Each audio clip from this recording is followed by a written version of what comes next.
Mga kapuso, July 6 na po yan at the Atrium Limcancay Center, Lapasan, Cagayan de Oro. Yan, sana magkasama-sama rin tayo dyan, no? But before we proceed to our Q&A portion, we'd also like to acknowledge the presence of Regional TV Senior On-Air Content Manager, Ms. Marivic Araneta. Alright, so, para naman po sa unang katanungan, magmumula kay Nikki Wang. Ikaw pa naman naman. Surprise. Surprise naman. Hi, good afternoon. Correct me if I'm wrong, it was in 2006, this question for Julie and Christian. It was in 2006 when you shared the stage together for the first time, was it correct? What event yun? Christian meets Julian, was it your first concert together? The first time we sang, we talked about this kanina nga, was in her solo concert sa MOA Arena. Anong year yun? I can't remember anymore. It was that long. Yeah. I was still in the other channel. Pero talagang, I personally had to sing with Julie kasi I've heard so much about her. And when I first sang with her, talagang, she just blew everyone away. And yeah, that was our first performance together. I think ang song was 1,000 Years. I think. 1,000 years. But since then, Christian, what do you think has changed in terms of Julian's performance on stage? Okay, she keeps on getting better as I always notice. And she's just so good and beautiful. Si Julie, she works hard. So lahat tayo alam natin na she can sing, she can dance, she can act, she can pretty much do anything. Ang core nun is she works hard. Kahit may taping na yun, bukas na diretso siya. Tapos kahit walang tulog, itutuloy na yun. And because of that hard work, napapansin ng lahat kahit sa Studio 7, kahit sa Pinasayan, that sets her apart talaga from a lot of people. And that's why it's so fun to work with her. Kasi pagdating niya, hanggang sa rehearsal, alam na niya yung kanta. So hindi mo na aralin pa together. Kaya masarap niya patuwid at mga-concert. Okay ba? Okay ba mag-sila? Libre mo ko. Yeah, what about you, Julia? How is working with Christian? Maganda rin. Ang dami kasi sinabi ni Christian na alam ko anong feel ko eh. Kasi Wala naman anong bata ka napanood mo ako ng kinukwento nga kayo kasi kanina, nagkaroon kami ng shoot kanina. It was a quick shoot and we talked about how we started. Tapos, sinasabi ko nga sa kanya noon, pinapanood ko lang siya dati. Tapos, nung first time na napunta ko si Christian, nung concert, one of my major concerts, it was sa MOA Arena. And then, sobrang surreal lang ng pakiramdam kasi parang before pinapanood ko na siya tapos parang ngayon nakakaduwid ko na siya. And then we had our first concert together when Julian meets Christian. Sobrang surreal lang po din talaga lahat. And habang tumatagal, mas nakikilala ko si Christian, not only as an artist but also as a person. And he's always been a kuya to me. Ang dami-dami ko natututunan sa kanya when it comes to work, sa craft, and sa life din. Marami ako nakuhang wisdom sa kanya. Like? Dami. Ang dami. Secret. This question is Kasi about love. Pero secret. well, this question is for everybody. I understand that apart from the concert, what else are you looking forward to visiting Cagayan de Oro?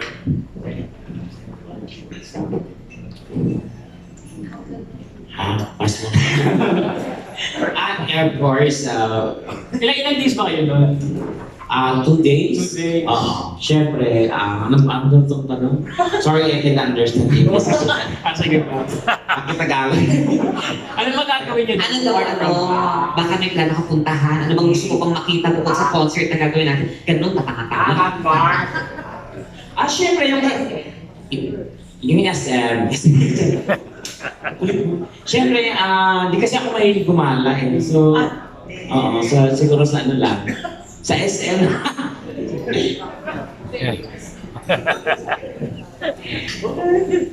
Hindi, may magandang puntahan sa Cagayan, pero I think siguro parang wala kaming time talaga kumasyal. Kasi pagdating na mag-rehearsal, then pagdating ng show pagod, then I think uwi na rin kasi may mga gagawin the next day. So definitely, kung 1 week yun, we have time siguro po. Yes, maybe. Oh my God. Wow. Siguro, of course, maraming magagandang tanawin sa Cagayan. Pero katulad nga po na sinabi ni Ama, ni Donita na parang wala din time. So, of course, pag may time, why not? But of course, yung mga tao din naman talaga yung ano namin, yung purpose namin doon, purpose namin pasahin sila doon. So, yeah. Ako, hindi pa rin po ako nakakalibot sa Cagayan de Oro. But I really love to visit yung mga tourist spots and the beaches na nandun. And if ever siguro I'll given a chance, I'll probably meet up with some of my supporters din. I remember a few years ago, I had a trip with Mark Bautista, Eric Santos, and my brother sa Cagayan. He's from there. And we went to beaches, we went to, I think malapit din ang Bukid Dundon. It's just a lovely, lovely place. Ang dami mga natural resources. Pero ang mas masaya lagi is yun nga, as Kylene said, laging sabik yung mga tao sa mga concert. And I'm just so happy na we're gonna bring this concert to them. Kasi itong concert na to, buo na siya, we're constantly refining it, mas pinapaganda pa namin. And mag-enjoy lang talaga sila, lalo na kina Tekla, lalo na Kylene is here, such a great, great performer as well. And it's just a complete show, complete concert that everyone will enjoy. Thank you, good luck. Thanks, Nikki. Next naman po is Bernie Franco. Red. Kay Donita at kay Tekla. I'm sure ma-invest na kayo ng front sa mga performers. Sa opinion nyo, ano yung special kay Julian at kay Christian na iba sa ibang performers? Yung talagang, wow, ang gagawin nila. Okay. Yung magic. Kasi every time na sumasampa sila on stage, nag-ano talaga, magic talaga. Mapapawaw ka talaga. It is honestly, kasi ako, di man ako masyado maano sa music, pero pag ano. Pero magic, sila na ba magic? Kumakanta sila. Yung ano ba, yung magic mo sa stage, yun yung pagkakaano, mapapawaw ka. Balikan nyo na nga lang ako. Ay, hindi. Actually po talaga, thank you Christian, napakahusay ni Christian. Siya lang ha. Wala kang tinawag si Julie. Hindi, to be honest talaga, sa kanilang dalawa, feeling ko nga nung napanood, kasi habang nagpe-perform sila, nanonood ako. O, hindi ako nasa backstage kasi medyo nakikita namin talaga yung performance nila. So, parang sila nga yung tipong tao na pinag-match talaga, positive, negative. So parang talagang match sila sa isa't isa. Na kung kahit tumingin na sila sa isa't isa, alam nila yung gagawin nila, tapos kung kailangan nila magpakilig, ipapakilig sila. Pero kung kailangan nila magbigay ng magandang performance talaga at bumirit at kumanta ng mahusay, definitely walang question doon kasi pareho silang magaling talaga. Bagay sila sa isa't isa. And bagay sila, kahit wala na kami dyan tatlo, yun nga, Sweetheart na Balladeer, buo na yung show nila. Oo. So, ganun sila kagaling. Yan na, idol ko kayo. Pero din, kaya talaga. I think may gusto ka bang mag-dance?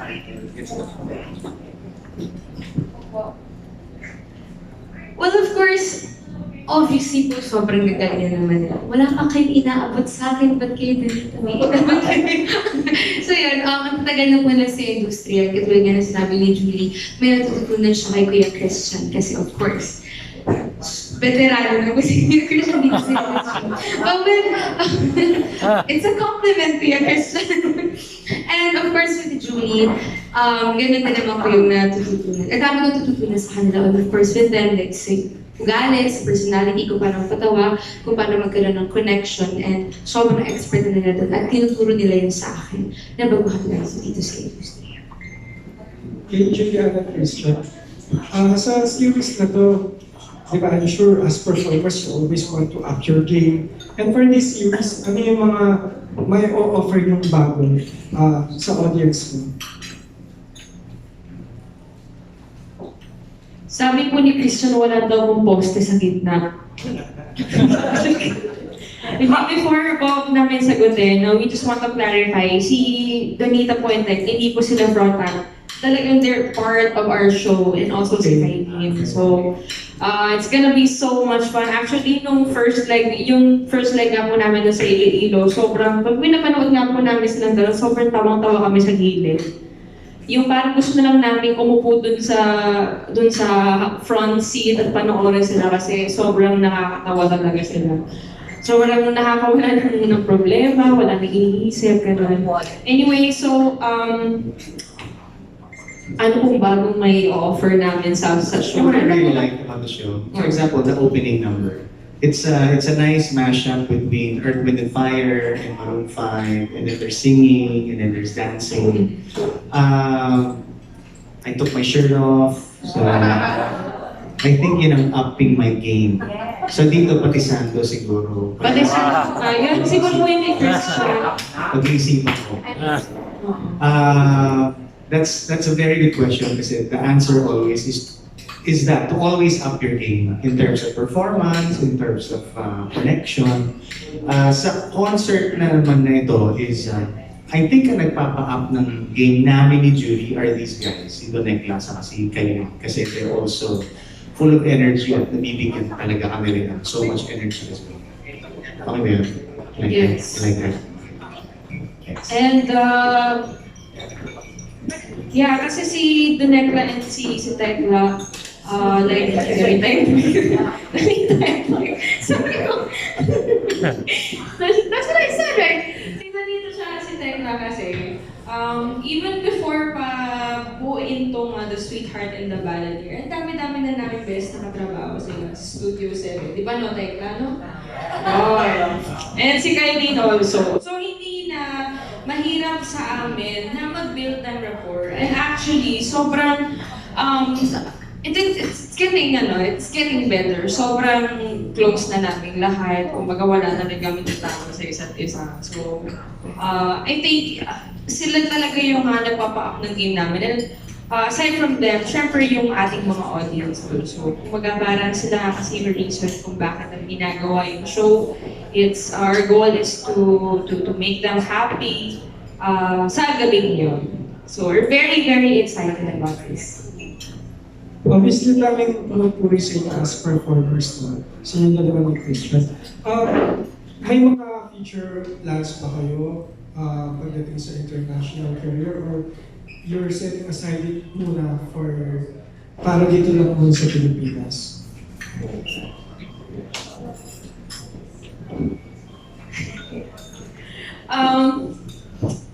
Of course, kasi lahat naman po tayo, di ba, may pangarap din na mag-step into another level na gusto makapasok sa international scene. Nagagawa niyo naman di ba?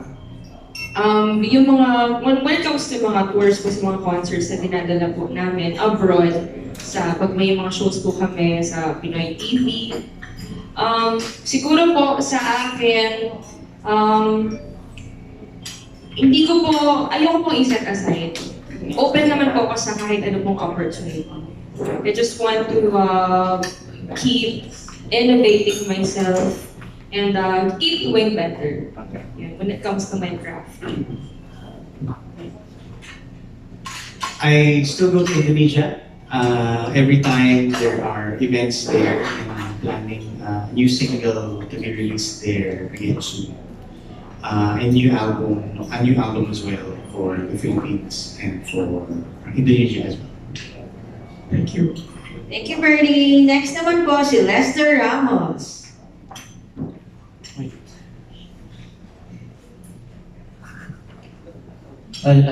Question is for me. Kylie, you were part of the Studio 7 sa Brooklyn in Musicalye with Christian First and Julie. From that opportunity, what have you learned? And did you ever ask them before performance and what advices did they give you? Katulad nga po ng sinabi ko kanina, ang dami ko pong natutunan from them. Like with Kuya Christian, like kung sa voice, of course, and sa performance. And with Julie naman, like millennial siguro na side, pag-perform. So, ang ano bang natutunan? Siguro professionalism lang talaga. Yung natutunan ko sa kanila nung nandun sa Brooklyn kami. Kasi like kami lang po talaga yun eh. Kumbaga like wala kami stylist, wala kaming makeup artist, may hairstylist kami. So kumbaga professionalism lang talaga like and of course yung teamwork kasi we're there as a group and as a family. So yeah, connections is isa. One more question. You're now part of the Starstruck Season 7 as a host. Which do you prefer the most? Hosting or performing? Hosting kasi po is a new field for me to play with. So, ako kasi, I like to multitask. So, ayoko talaga yung pag pinapapili ako for acting, singing, dancing, or hosting. Wala akong mapipili doon kasi lahat yun, mahal na mahal ko silang lahat. And lahat yun gusto kong gawin. So, as much as possible, lahat. Thank you, Lester. Last question naman will come from Gorgie Rula.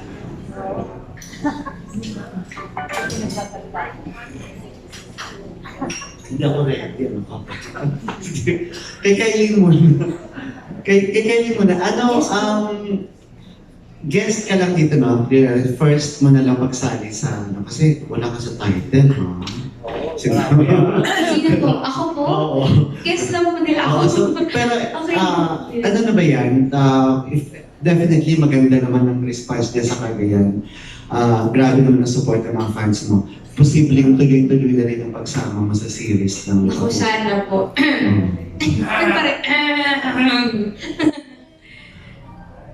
Okay lang sa'yo yun. Okay lang po yun sa akin. It's an honor, of course. It's a privilege na makasali po sa isang Juliet, sa isang Christian Bautista. And of course, together with Donita. So, okay lang naman po yun siguro. Actually, more than okay. Maganda po yun. Julie, pagpasok ni Kylie at ilan pang mga younger, of course, singers, hindi mo rin na parang nag-elevate ka na rin into a higher level kasi parang ikaw na yung kumbaga sana mag-guide sa kanila. Hindi naman masasabing friends. Ayoko po kasi isipan na tumatanda na rin po. Okay, hindi naman of course sa career, parang nag-mature na rin sa career, sa singing career. Lahat naman po kasi ng tao ay dumadaan po talaga sa growth and maturity. So, I guess, for me, I think 10 taon ko na rin po sa industry, medyo marami naman na po ako natutunan. Of course, just always keep your feet on the ground. And kailangan paghirapan mo lahat ng mga ginagawa mo. Kasi kung hindi mo paghihirapan, hindi mo makukuha yung isang bagay, hindi mo makukuha yung mga bagay na gusto mo kung hindi mo siya paghihirapan. So, ang root talaga nun is hard work po talaga and patience and just always believe in yourself. Yun lang naman po talaga ang pinaka-importante dun. And just don't forget to say thank you to the people na tumutulong sa'yo. And sa mga taong nagmamahal sa'yo, just always keep your feet on the ground, like what I said earlier. Always be grateful. Always be grateful. And pasalamat mo sa lahat ng mga blessings na binibigay ng Panginoon. And yun po, I think yun talaga yung mga core values na natutunan ko sa showbiz na gusto ko din i-impart din sa ating mga bagong generation of artists. Pasexy ka ng pasexy na yun. Gusto mo patunayan.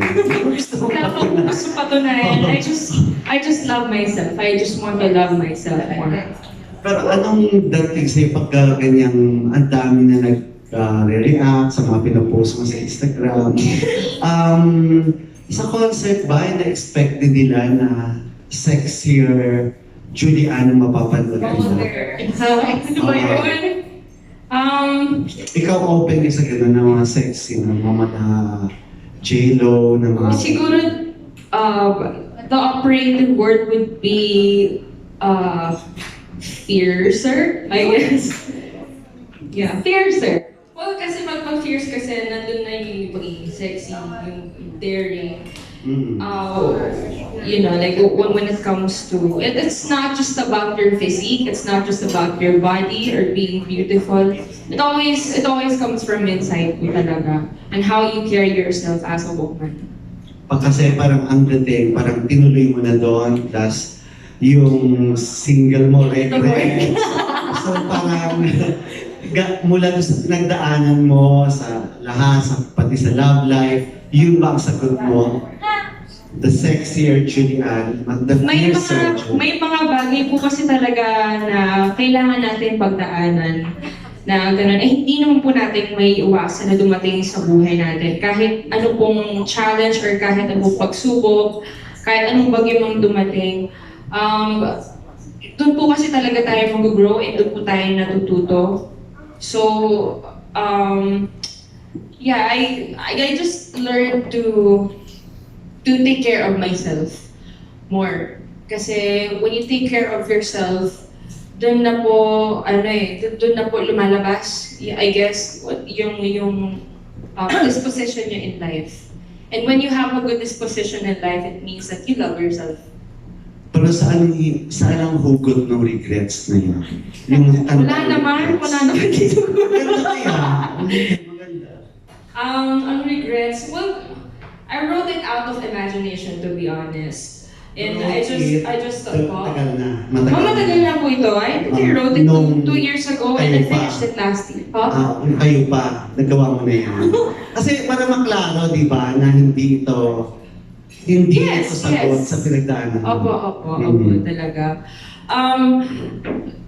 Siguro ang main objective ko po and yung main goal ko that time is just to write more songs. Actually, yung goal ko nga po ay to write songs for other artists din. But I decided to write a song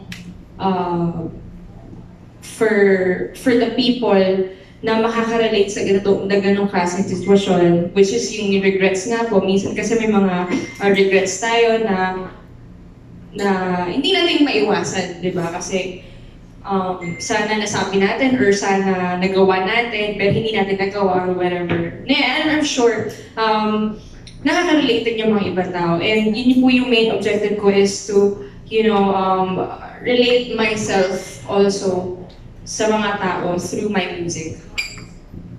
Okay, tapos, ano? Yun na po yung Tito Gorgie. Ano po kayo sa Ipapasagot ko rin sana kay Christian, yung next question ko sa iyo, Julie. Hindi ba naapektuhan yung concert career ninyo dahil na sa mga series na to? Kung baga sana yung may mga, of course, diba may mga pinaplanong concert sa Donita, sa MOA, ganyan. Hindi, dahil ito sa mga series na yan, hindi ba naapektuhan yung pagko-concert ninyo talaga na sa inyo? Hindi ba sa'yo, Christian, hindi ba nabawasan ang racket mo sa concert dahil nasa mga series na iniikot niyo yung buong bansa? Yeah, it's part of the concert series po in a singer's life. Whether ang dating kasi Christian parang concert ng GMA, di ba? Parang kapuso concerts. I understand. Hindi yung sa inyo. Opo, I understand. As a singer, I very, very much value how GMA always has concerts for their artists, whether sa Philippines or sa provinces, regional, or sa abroad, na napakadaming opportunity na nabibigay. And I understand what you mean na bakit hindi nakaka-solo concert, ganun. Pero in a singer's life, parang kasama po ito sa programa. So, as we speak po, nagpaplano ako ng concert with some friends of mine. So, update na lang ako dyan later on. Pero, pag nagbigay ang isang GMA ng isang concert, alam mo agad, you're with the right team. You're with the right band. You're with the right director. And gagawin nila ang lahat ng best nila to give you and kung sino man yung kasama sa concert the best concert feeling that you can. Kasi meron ibang mga producers, naku po, ang dami-daming kulang. Minsan kami pa yung maghahanap. O sige, ano po kulang nyo? O sige, kami na lang maghahanap ng sponsor. Sige po, kami na lang magbebenta. Sige po, kami. Minsan gano'n. Pero sa GMA concert scene, I've been with them for more than 5 years. I'm very blessed. We are taken care of as concert artists. So every time they call, we answer. May dagdag pa lang, Chidi. Sa'yo, same case, okay lang naman yun. Na-genuine mo na nagdagdag. Okay, si Christian na lang po sa sagtumagal. Pero sa regional, kasi ikot din yung regional, di ba? And sometimes GMA Pinay TV. Dito ba wala pa? May nakaschedule na ba dito? Party na nga po sa concerts. Sa here po, sa Manila po. Let's see. So far, wala pa po, pero we would really love to have a show. Dalhin po yung The Sweetheart and the Man that we did sa Manila. Okay. So far okay naman, di ba? Magandang feedback sa mga... And si Miss Darling po ang makakasagot. Opo. Pero wala pa akong nag-schedule. Wala pa po schedule. Baka teatrino po, mga teatrino. Joke lang. Okay, thank you. Kay Donita. Okay, sige. Meron. If I may reply to that, we have several shows like that. Actually, nag-umpisa lang kami with dyan sa mga provinces kasi ang laki ng clamor for big shows, concerts talaga. Kasi maraming nag-show pero hindi naman not for anything. Pero yun not in the same, diba, yung production value, hindi pareho ng mga ginagawa natin na shows dito sa Manila. So what we are striving to do is to bring exactly the kind of shows that we produce here in Manila to all the provinces. Ngayon, kung yung question ko dito sa Manila, actually, kung Kapuso Concerts as producers, meron kaming nilalalap. In fact, ang shows na nilalalap namin, hindi lahat din malalaki. Meron ding mga smaller shows. We're also into that, and we have them lined up already for the next half of the year. Tapos also, we are co-producing with Sunny Side Up Productions for the July 26 show of Julie in Soler. So, July 20. Yan. So, we have that. There's another one in Kia that we are doing also. Hindi yung party Kapuso Concerts. Yung Kapuso Concert as a producer, kasi ano po yan eh, if I may expound on that, Kapuso Concerts po ay, ang producers po niyan ay GMA Entertainment TV.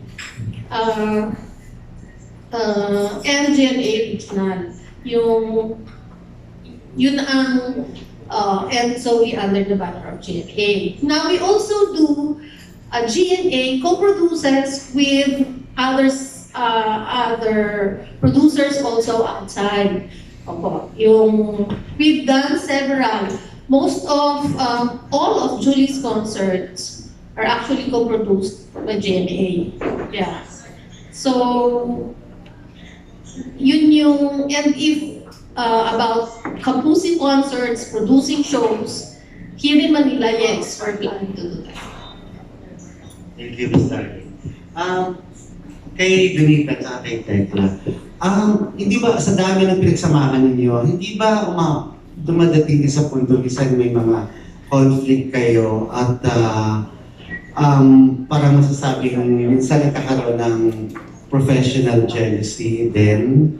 Hindi ko alam kung tama yung term, pero may mga ganong pagkakataon na umabot din kayo sa ganong conflict, kayong dalawa. Pag nakatinginan mo na kayo. Actually po, hindi naman talaga may iwasan. Kahit sa pamilya, magkakapatid ka nag-aaway, di ba? Pero sa amin kasi ni Tekla, may conflicts man kami, we take it professionally. So, hindi namin papakita sa mga tao na may ganito kaming pinagdadaanan. Actually, maraming beses na. Hindi nyo lang po talaga napapansin. Kasi alam po namin i-handle bawat isa. And I know na dadaan lang naman yun. Mga hindi namin pagkakaintindihan. Pero at the end of the day, is magiging okay pa rin kami at mas magiging okay pa yung gagawin naming trabaho. Oh, tama. Hindi apektado ang performance. No, actually sa abroad, inames kami nag-show abroad nito, nag-aaway talaga kami. Nag-aaway talaga kami. As in talagang Malala. sisigawan ko to. Kasi medyo paggalit na talaga ako. Kasi dalawa lang kami usually pa nag-abroad, pag show kami, dalawa lang wala kami ibang kasama.